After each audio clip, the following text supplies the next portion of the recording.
de este verano de 2010, que, pues bueno, el ponente es Fray Emilio Bárcena de la Fuente, hermano del Padre Ángel Bárcena, que pertenece a esta comunidad y que es muy conocido por todos vosotros, y hijo de este colegio santuario de Nuestra Señora de Regla.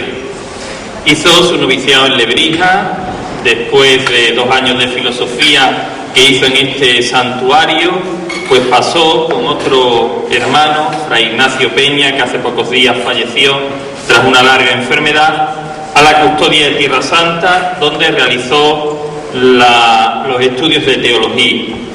Lo ordenaron sacerdote en 1958. En la custodia de Tierra Santa ha ejercido distintos ministerios, como el de guardián en varias casas de la custodia, director de la revista de Tierra Santa en 2 ocasiones, ahora mismo es director de la revista, comisario de Tierra Santa en Argentina por 6 años, director de Casanova en Jerusalén. Por tanto, lleva más de 50 años en Tierra Santa y no nos va a hablar en su ponencia sobre la custodia de Tierra Santa ayer y hoy desde la teoría, sino desde su experiencia de vida. Por eso, sin más dilación, le damos paso para que nos acerque a esa realidad tan cristiana y franciscana y a la vez tan apasionante como es la custodia de Tierra Santa.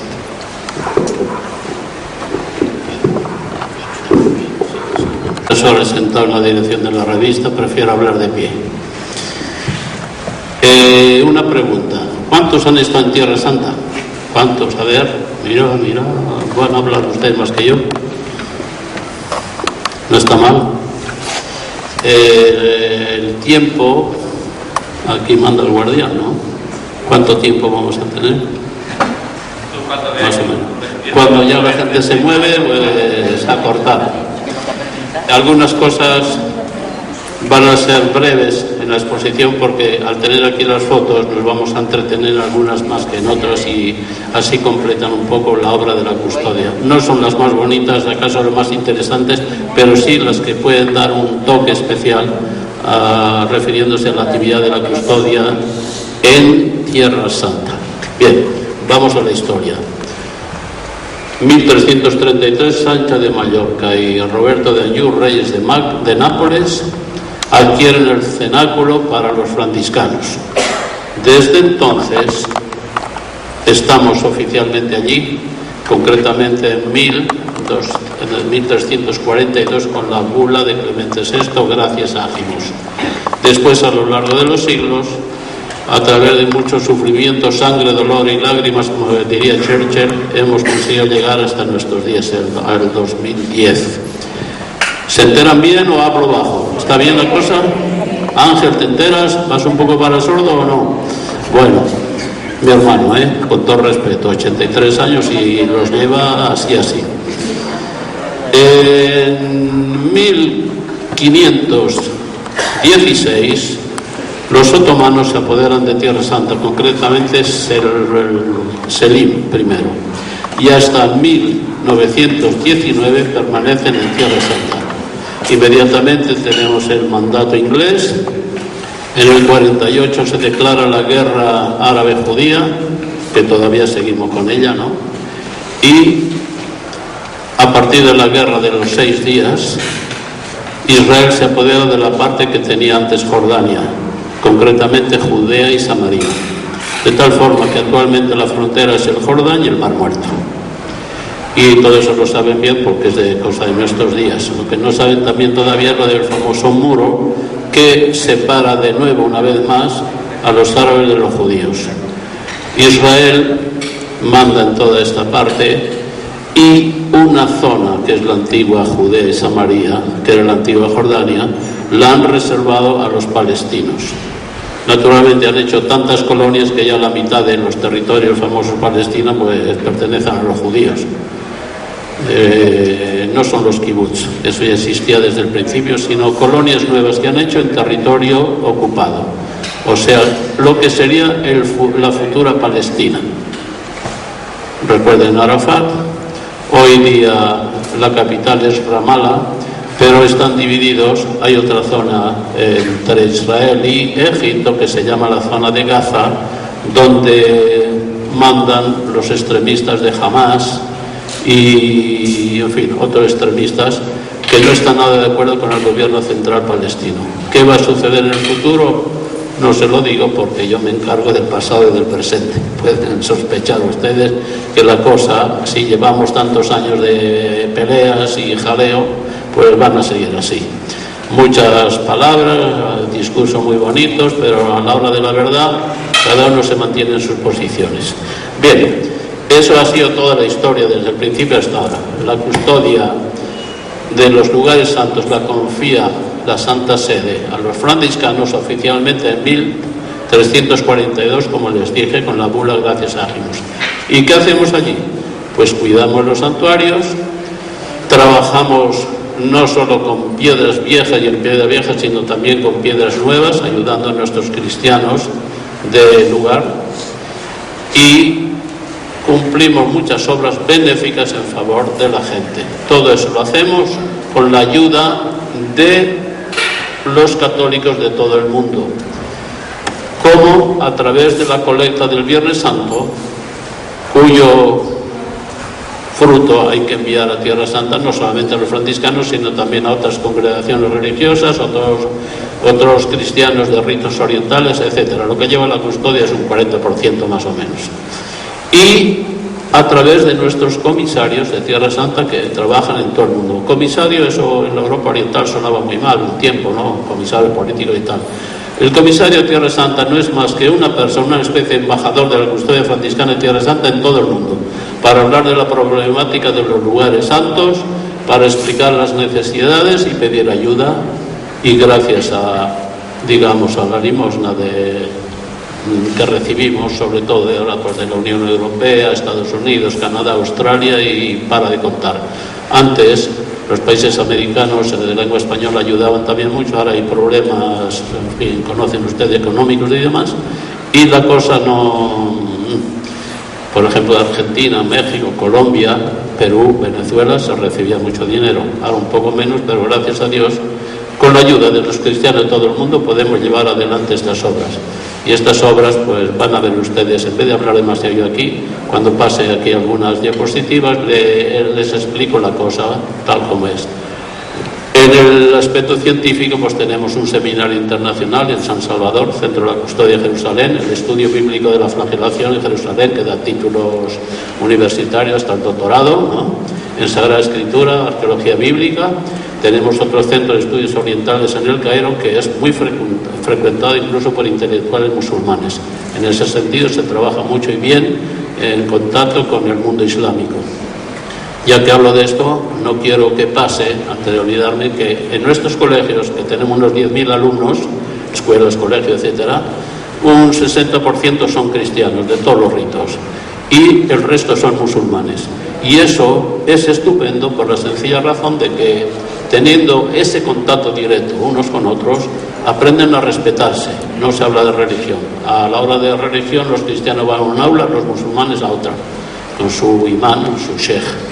Y ese contacto entre unos y otros es muy positivo. Yo lo he constatado muchísimas veces cuando guiaba peregrinos, ¿no? Cuando ibas a un hotel, un restaurante, cualquier sitio, el chofer de los autobuses y demás, enseguida te decía: padre, ¿sabe usted?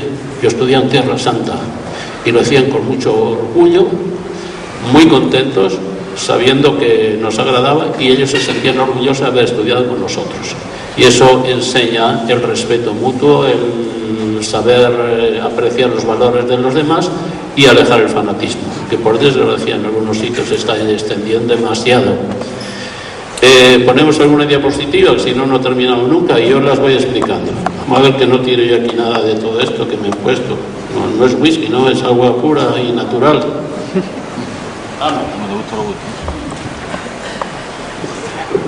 Bueno, el niño Belén, que no es de Belén, es de la famosa Casa Reixac de Barcelona. Lo tenemos en Jerusalén, se expone, está en el altar de la Inmaculada, que también es regalo de España.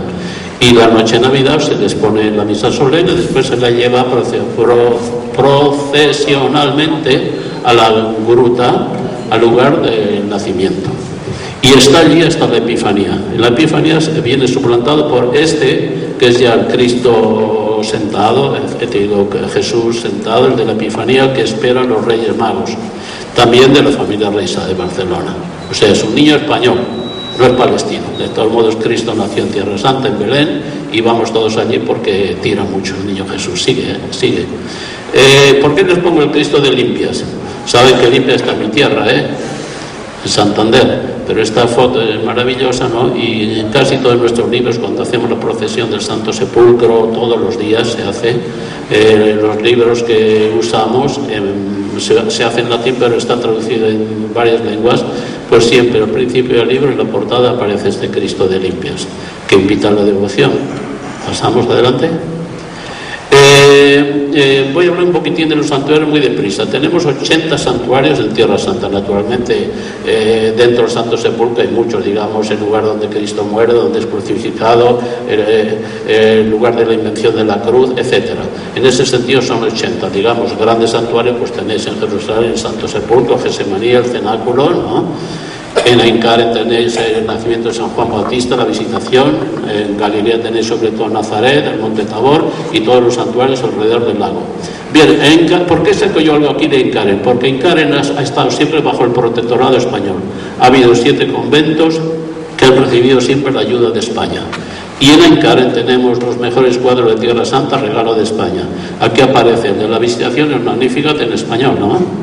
Mi alma glorifica al Señor, sigue. Después tendremos el Benedictus, abajo en el convento de San Juan Bautista. La visitación está arriba en la montaña y abajo en el pueblo está el convento franciscano actual, el lugar donde nació San Juan Bautista.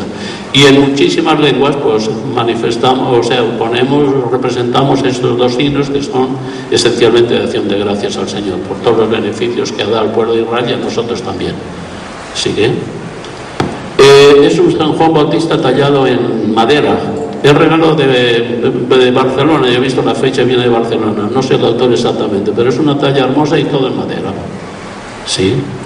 Este es uno de los cuadros que están allí, San Juan Bautista, a la derecha del altar mayor. Dicen que es de la escuela de Miguel Ángel, pero siempre regalo de España. ¿Sigue? Fíjese un poco en la cara de la Virgen y de Santa Isabel, viene a visitarla, y los pliegues del pecho y las manos. Diría que es escuela del Greco, ¿no? Después son algunos discípulos que lo completaron, pero en las 2 figuras principales no se ve algo del Greco, de la escuela del Greco. Sigue siempre en Encaren, todo regalo de España. Esta es la degollación de San Juan Bautista. Pasa por ser posiblemente el mejor cuadro que tenemos allí en Encaren. Es de Ribalta. Sigue. Santuarios en Galilea, la Flor de Galilea, Nazaret, la Basílica, el convento franciscano y escuela de Tierra Santa al mismo tiempo, o sea, colegio de Tierra Santa. Todo ese edificio grande y inmenso, parte es convento, parte es colegio de Tierra Santa. Un poco más a la izquierda se ve otra torre, la iglesia de San José. La cúpula se eleva a 65 metros. No se pudo hacer más, ¿sabéis por qué? Porque siempre la lucha eterna entre musulmanes y cristianos. La torre de mi pueblo es más alta que la de tu pueblo, por lo tanto, mi pueblo es más importante que el tuyo. Y ahí, 65 metros de altura. Porque la mezquita, que está un poco más arriba, está a esa misma altura. Si hiciéramos algo más, conflicto seguro.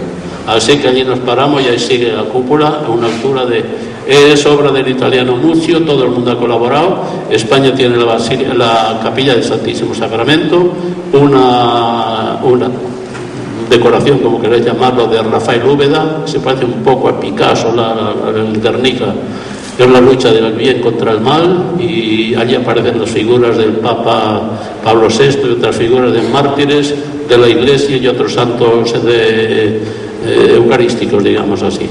Esto es Nazaret, la ciudad árabe, porque alrededor de esta ciudad árabe de 45.000 habitantes ha surgido ya otra, la Nazaret de Elit quiere decir alta, que está poblada por judíos. La hizo Shimon Peres, actual presidente de Israel. Le dijo Ben Gurión: ¿tú eres capaz de hacer algo en Galilea que no necesitamos, una ciudad como Dios manda? Y Pérez le dice: sí señor, soy capaz. Y ahí levantó la nueva Nazaret Elit, que rodea toda la Nazaret árabe. Estamos en el corazón del santuario, la casita de María. Fíjense, el altarcito en el centro, no este blanco aquí, sino que adentro, ¿no? O sea, es la casa de María. Habría que estar allí para explicar muchas cosas más, pero es el corazón de Nazaret. Y siempre hay una inscripción, ¿no? En todos los santuarios. Aquí se anunció el Verbo, en Belén aquí nació el niño, en Aincar aquí nació San Juan Bautista. Siempre en los santuarios, junto al altar mayor, el principal, hay una inscripción indicando el misterio del lugar. Pasamos. ¿Por qué les he puesto esta foto? Hoy día, os he dicho al principio que la separación entre Jordania e Israel es el Jordán. Y en la zona tradicional del bautismo, solo podemos ir una vez a la zona del lugar del bautismo, el último jueves de octubre. Y entonces los judíos a la salida del lago de Galilea han preparado muy bien un lugar para el bautismo, y en la zona de Tegania, que se llama. Y fíjense, hay un grupo naturalmente que van a bautizarse, a celebrar una ceremonia bautismal.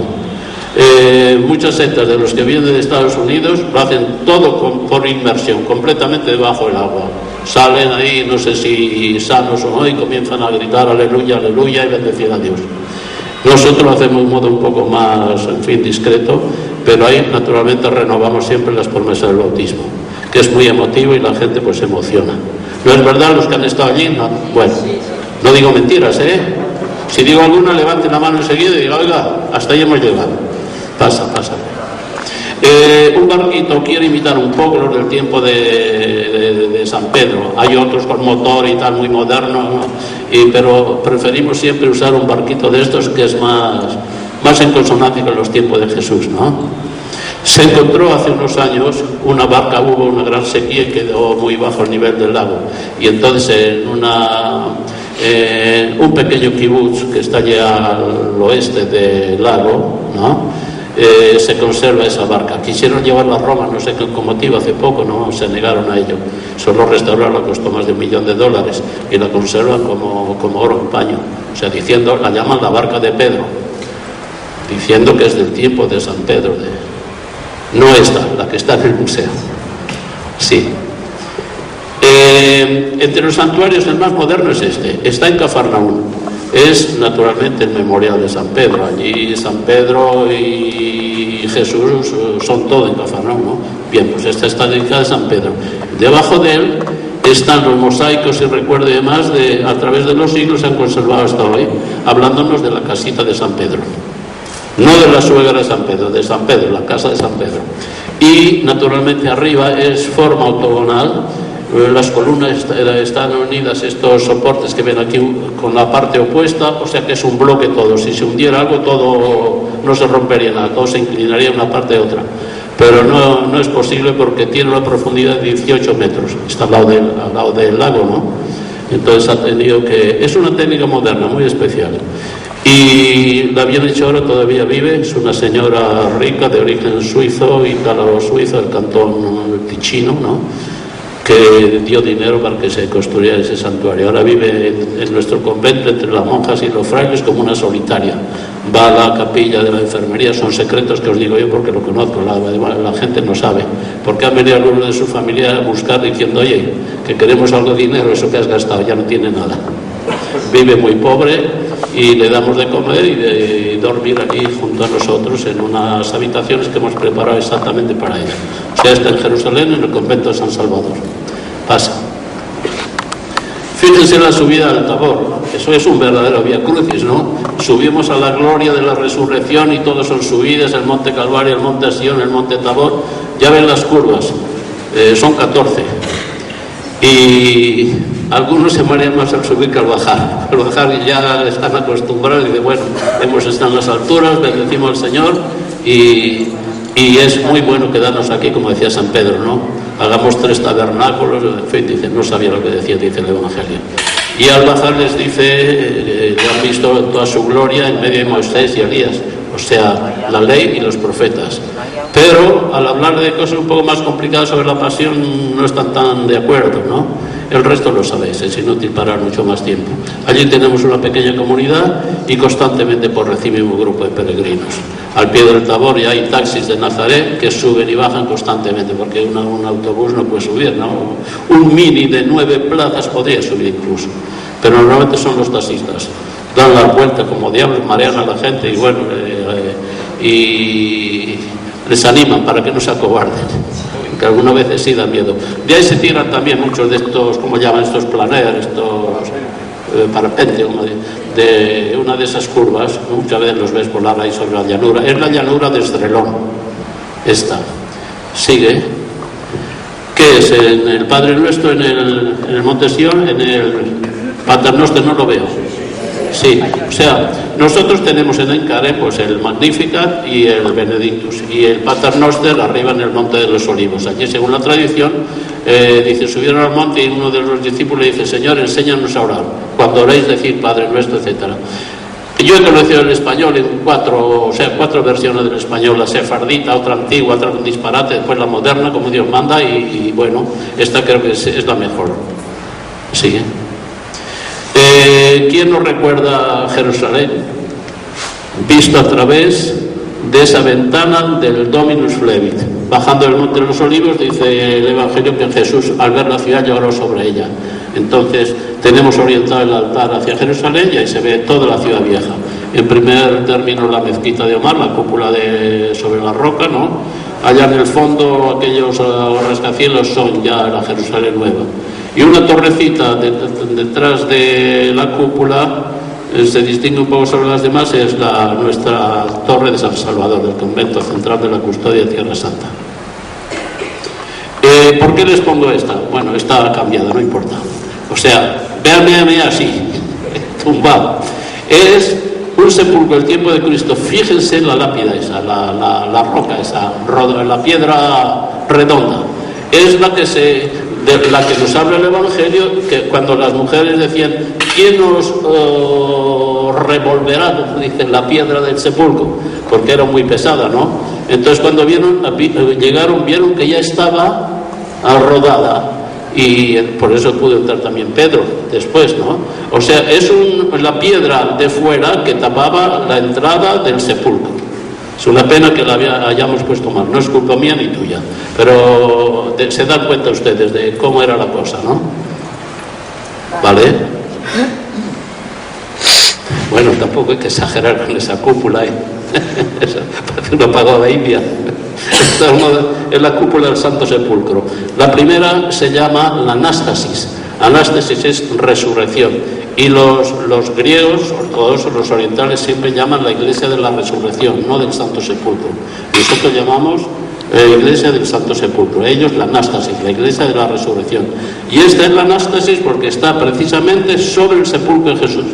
Mientras que aquella última, la segunda, es el Catolicón, es el centro de la basílica, está sobre el centro de la basílica. Y allí, en el centro de la basílica, hay una especie de piedra especial, lo llaman el ónfalos, el ombligo del mundo. No es solo Jerusalén el ombligo del mundo, sino que yo he oído otras tradiciones. Por ejemplo, en Perú me decía un padre, el Cusco es el Cosco, es el ombligo. O sea, en aquel tiempo, por lo visto, pues en la cultura inca, ¿no?, era el centro del mundo, y en muchos sitios también. Se llama el Católico, y la piedra esa que indica el centro de la basílica, el centro del mundo, es el ónfalos, el ombligo. Estamos en Emaús. Recuerdan la escena famosa de los discípulos que van allí desconsolados. Dice, ya estamos en el tercer día, que iba a resucitar, que tal, pero hasta ahora nada de nada. Y Jesús le dice: pero tontos que sois, ¿no os dais cuenta qué es lo que dicen las Escrituras y tal? Y dice el Evangelio que, interpretando los profetas de las Escrituras, les hablaba de todo lo que tenía que suceder en Jerusalén. Y cuando ya se sientan a la mesa, al bendecir el pan y les da, desaparece. Y entonces se quedan ahí, se dan cuenta que es Jesús, ¿no? Y la famosa frase dice: ¿no ardía nuestro corazón cuando Él en el camino nos hablaba de todas estas cosas? Buena exegeta, ¿no? Mejor que tú y yo, ¿eh? Es para allá, hombre. Bien, Esta foto es muy interesante. Fíjese, el Papa, 3 papas han visitado como papas Tierra Santa. Pablo VI, el famoso encuentro con Atenágoras sobre el Monte de los Olivos, rezaron juntos el Padre Nuestro. ¿Recuerdan a Atenágoras, esa figura hierática, una barba? Bueno, pues ahí está besando la piedra de la unción. A la entrada del Santo Sepulcro está la piedra donde fue ungido el cuerpo de Cristo, según la tradición, y él está besando la piedra. Y el sacristán, el señor que está en el centro es el Padre Custodio, o sea, el superior de Tierra Santa, Padre Lino Capielo. Y el que está a la derecha es el sacristán del Santo Sepulcro, era un canadiense, tenía una barba venerable, y cuando volvió a Canadá, una señora del avión se enamoró de su barba. Dice: padre, deme esa barba, le pago lo que quiera por ella. Y después se quitó la barba. Había una norma: cuando estamos en Tierra Santa podemos llevar la barba, pero al volver a los respectivos países se quitaba ya la barba. Entonces se ve que se afeitó, se lo regaló a ella y ella le dio un buen bakshish. ¿Saben ustedes qué es el bakshish? Que lo habrán pedido siempre ustedes en Jerusalén, una buena propina. Cuando un extranjero, los moros siempre te piden un bakshish, una propina, sin haber hecho ningún mérito, naturalmente. Y esa es la entrada de Pablo VI al Santo Sepulcro, besando la piedra de la unción. Sigue. Un notable saludando a Juan Pablo II, que es el segundo papa que va, el tercero el actual, ¿no? Con Juan Pablo II tenemos una escena muy interesante, que la vamos a ver ahora, creo. Sí, esta. En el edificio Notre Dame de Jerusalén, Nuestra Señora de Jerusalén, que está enfrente de la Puerta Nueva de la Ciudad Vieja, un edificio inmenso, ¿no? Hubo un encuentro ecuménico. Y naturalmente no podían faltar el hebreo, lo tienen aquí, y el musulmán. El discurso del hebreo pues fue bien y moderado. El musulmán comenzó a gritar de un modo histérico y fue un medio escándalo. O sea, resultó muy mal este encuentro ecuménico. El musulmán de allí es el responsable de la mezquita de Omar, de lo que se dice el Haram al-Sharif, o sea, el recinto sacro, donde estaba el antiguo templo. Ahora el lugar de los sacrificios está ocupado por la cúpula mezquita de Omar, que visteis al principio, y está otra más abajo, que es donde rezan normalmente los viernes, el Aqsa, la lejana con relación a la Meca. Y como digo, el musulmán pues no se lució ahí, o sea que fue muy triste, porque la cosa terminó como Rosario de la Aurora. Vamos, sigue. El Papa actual es el anuncio que se hizo, ¿no? Welcome, y después Baruch Haba, pone más arriba. Y naturalmente arriba, como lo han hecho los árabes, lo primero el árabe: Ahlan o Sahlan, bienvenido, estás en tu casa. Baruch Haba, bienvenido sea usted, welcome. O sea que allí se hablan todas las lenguas y se escriben todas. Está hecho para que usted de Tierra Santa, arriba a la izquierda tienen el escudo. Siempre el brazo de San Francisco de Cristo, que es de la orden, después la cruz de Tierra Santa, la cruz grande y las 4 pequeñas. Mucha gente nos pregunta siempre qué significa. Los muy intelectuales y sabios dicen que es el horror vacui, una palabra muy tremebunda, el temor al vacío, y por eso se ponían en los 4 cuadros de la cruz grande un puntito rojo, lo que fuera, ¿no? Para huir de la vaciedad, que se llenara con algo. Otro dicen que no, que son las llagas de Cristo, las 5 llagas, eso es más cristiano, ¿no? Y otros dicen que son las 5 ciudades famosas del Reino Cruzado, que duró un siglo. 1099 conquista Jerusalén con Godofredo de Bouillon, y 1291 ya con la caída de San Juan de Acre termina todo. Las ciudades principales serán 5, ¿no? Y representaría también las 5 ciudades del Reino Latino de Jerusalén. Quédense con la mejor, que para mí es lo de la llaga de Cristo. Sigue. Voy a hablar de una cosa muy, muy desagradable. ¿Ven este chico aquí? Ese es un cristiano nuestro, que en las procesiones, cuando vamos a los santuarios y demás, siempre nos precede. Si hay algún problema, él responde por nosotros. Nosotros calladitos, escuchando cómo se desarrolla la cosa. Y, naturalmente, ven cuántos soldados hay allí, policías y tal, en las calles desiertas. Con la llegada del Papa actual, pues casi los cristianos se quedaban en su casa por culpa de todas las trabas y complicaciones que nos creaban los soldados, la policía, en fin. Tenían tanto miedo que pasara algo que a todos nos querían obligar que nos quedáramos en casa. Íbamos por un camino, ahí te lo cerraban, después vaya por el otro, después tal. Al final conseguimos llegar al Santo Sepulcro, todos con hábito, y guiados por la policía y tal. Y ahí pues es un control que nos impiden pasar y hay que dar vuelta por aquí, estando esperando órdenes para ir al Santo Sepulcro, donde el Papa celebra una ceremonia religiosa. Aquí hay un soldadito, después un policía, más allá hay otros soldados, o sea, un desastre. Muchos no fueron al Getsemaní, se preparó todo el jardín de Getsemaní para miles de personas, bueno, quedó medio vacío. Y, en fin, no vamos a comentar más porque van a decir que soy antisemita, como se dice por allí, Sigue. Nuestro ecumenismo, pues bueno, entre otras cosas, tenemos un calendario que lo hace la Custodia Franciscana de Tierra Santa. Además del calendario, naturalmente, tenemos revistas Tierra Santa en inglés, francés, italiano, español y árabe. Y en Alemania lo hace un comisario de...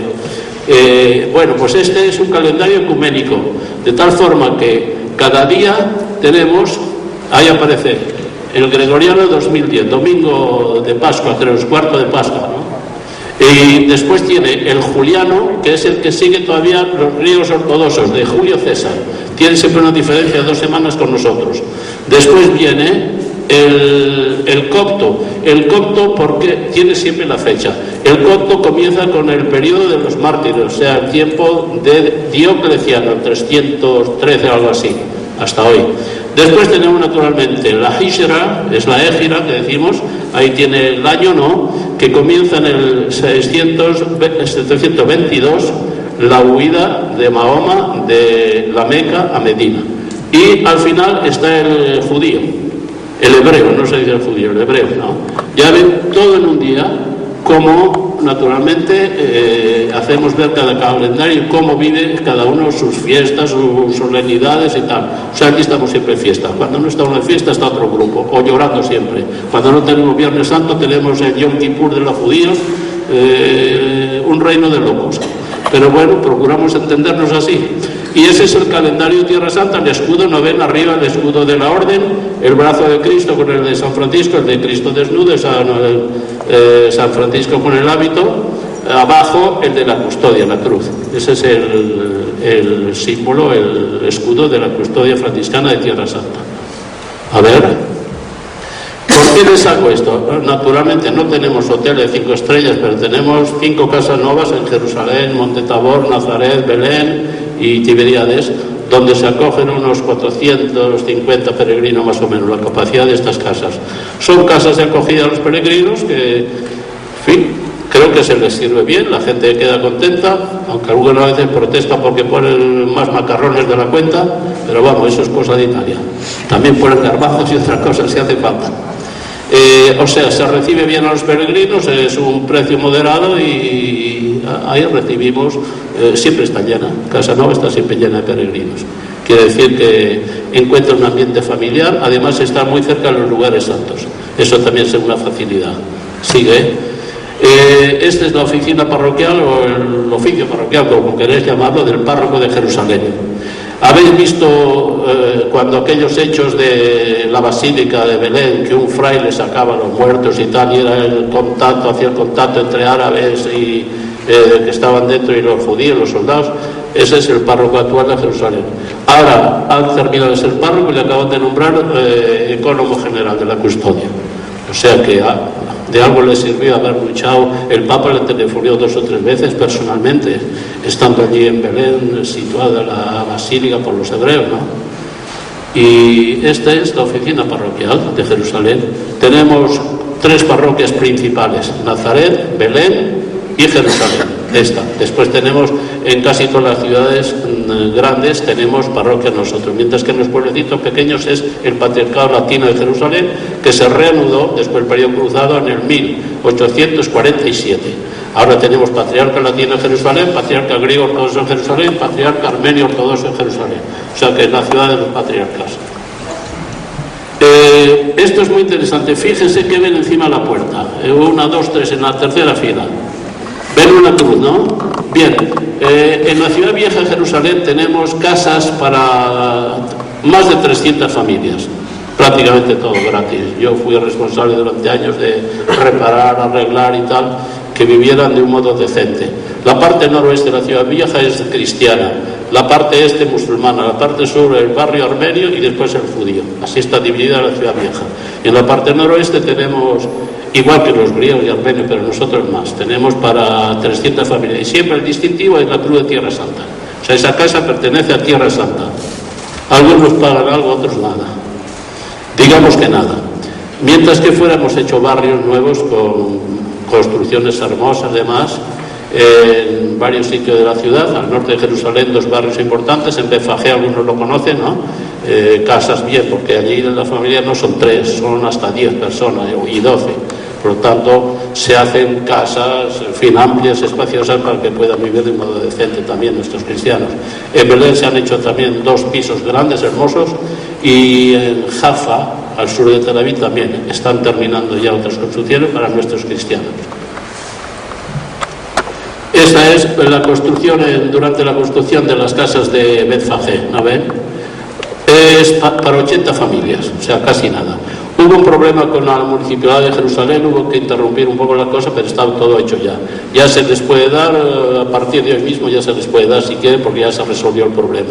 Lo que pasa es que hemos tenido un capítulo en la custodia, o sea, congreso, para dilucidar un montón de problemas, y se supone que ahora ya con el nuevo gobierno comienzan a distribuir las casas, que será un problema, porque a quien no se la dan se quejará, el otro, en fin, el custodio dice voy a tener que marcharme de Tierra Santa cuando se distribuyen las casas.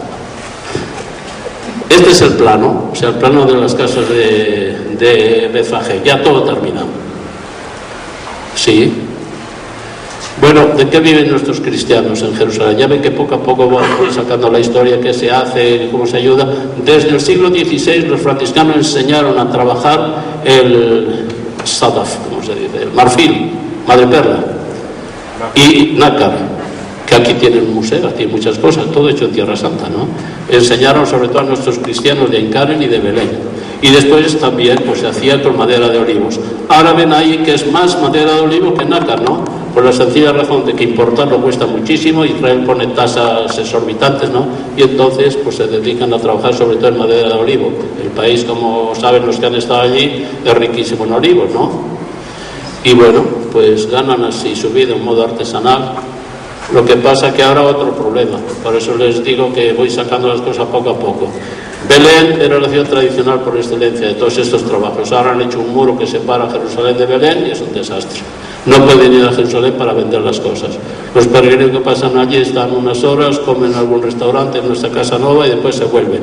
O si no, lo de siempre, que yo también lo he visto en otros países. No son mafias, pero son grandes, digamos, establecimientos que lo acaparan todo. El chofer del autobús está de acuerdo con la empresa tal, concretamente Belén, los Nissan y bueno, ya lo saben los que han ido. Y el chofer del autobús dice, hombre, pues a ver si después de la cena vienen conmigo y vamos a tal sitio, y lleva a esos sitios donde, en fin, lo de siempre. Me ha pasado en Toledo a mí una vez. Estaba una señora abajo y dice, ya los ha llevado el guía a tal sitio, ahí tienen de todo, lo venden, y cuando bajan, dice, venga, dense prisa que no hay tiempo, al bus, y fuera. Y los pobres la pagan siempre. Así que Nissan Brothers y Lama Brothers, Belén, que lo conocéis bien, se ponen las botas hablando. Hemos tenido, os he dicho, un montón de guerras. Yo soy veterano de 7 guerras, ya no sé cuántas, y las he superado todas, gracias a Dios.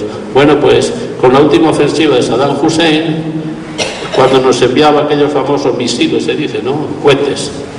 Pues la zona 1 más peligrosa era Tel Aviv, la segunda Haifa, el puerto y tal.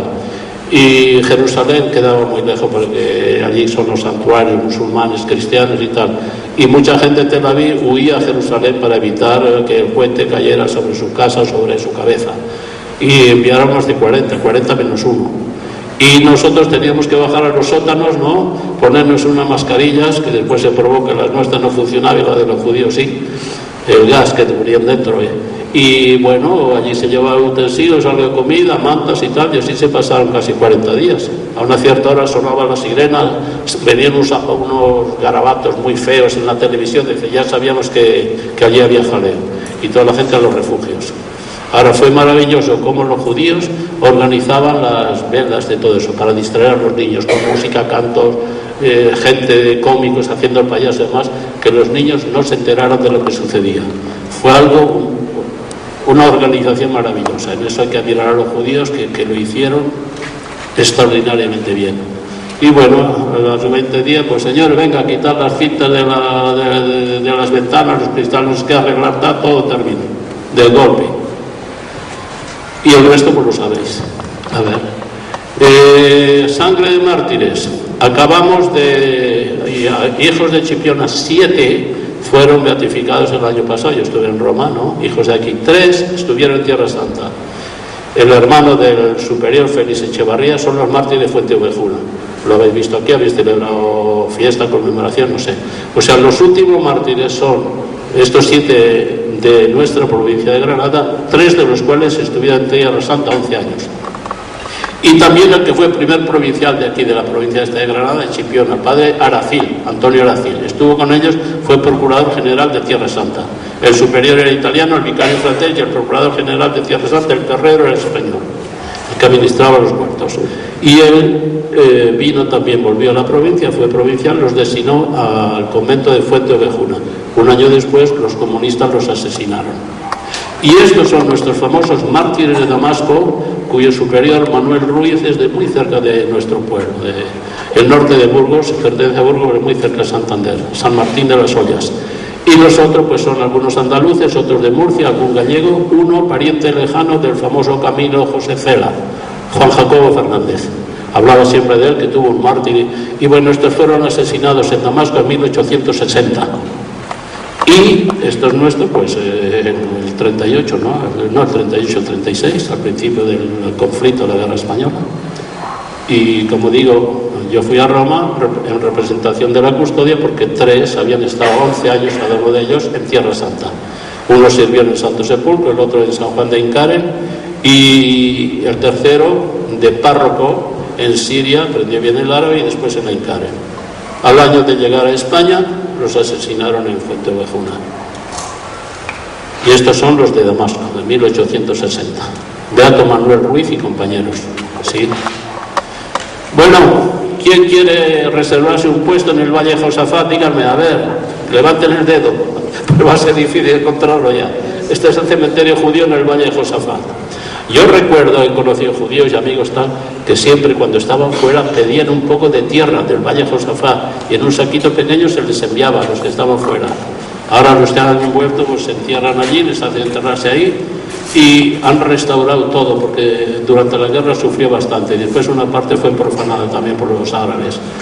Y tal como lo ven, está ahora parte del cementerio judío del Valle de Josafat, donde esperamos resucitar todos, inshallah, si Dios quiere.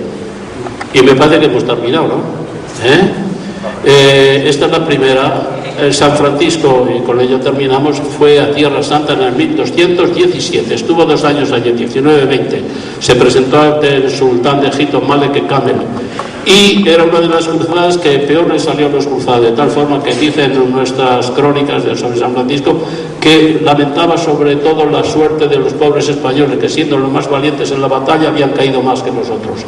Perdieron la batalla de Amézaro, se presentó el sultán hablando una doctrina nueva, le encantó al sultán y le dio un permiso, un salvoconducto para que pudiera recorrer todos los países de su imperio, todas las tierras.